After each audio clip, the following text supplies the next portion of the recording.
15 दिन तक राजा दशरथ का शव पड़ा रहा तेल की कढ़ाई में।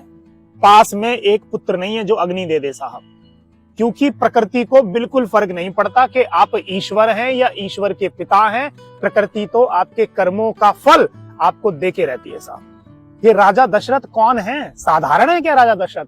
अखिल ब्रह्मांड नायक जगतपति योगेश्वर नाथ श्री राम जिनके पुत्र हैं, पूरी सृष्टि को जो अपने फन पे रखने की क्षमता रखते हैं, अर्थात लक्ष्मण भगवान भी उनके पुत्र हैं, इंद्र उनके मित्र हैं। फिर भी राजा दशरथ की ये गति हुई, मृत्यु के बाद कोई भी पुत्र साथ में नहीं है साहब, क्योंकि कर्म बिगड़ गए। बस ये जो कर्म होते हैं, जब आपके कर्म बिगड़ जाते हैं तो प्रकृति भी नहीं देखती है कि आप राजा हैं या आपके जो पुत्र हैं वो ईश्वर हैं। और कर्म क्या बिगड़े आप अच्छी तरह जानते होंगे।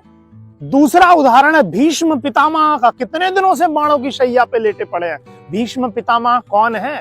सबसे बड़े ब्रह्मचारियों का अगर उदाहरण लें तो भीष्म पितामह का नाम आता है। कोई भी गलत काम नहीं किया 100 साल तक भी, परंतु एक ही गलत काम हुआ कि एक नाग को साइड में फेंक दिया और वो नाग कांटों में गिर गया जाकर, और वो कई दिनों तक पड़ा रहा साहब। दूसरा, एक हिरणी को तीर मार दिया, वो हिरणी गर्भवती थी, तो ये कर्म बिगड़ गए साहब। अब तीर मारा एक और कांटों में नाग पड़ा रहा, तो भीष्म पितामह भी बाणों की सैया पे लेट गए।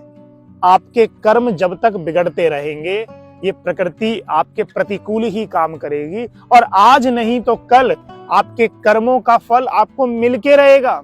फिर आप ईश्वर के पास भागो, ज्योतिषियों के पास भागो, जादू टोना टोटकों के पास भागो, कुछ भी नहीं होने वाला है, क्योंकि प्रकृति के आगे नहीं चलने वाली है किसी की। देखिए, प्रकृति तो देखे ही रहेगी आप। तो इसलिए अपने कर्मों को शानदार करिए। जितने आपके कर्म शानदार होंगे, प्रकृति आपके अनुकूल काम करेगी।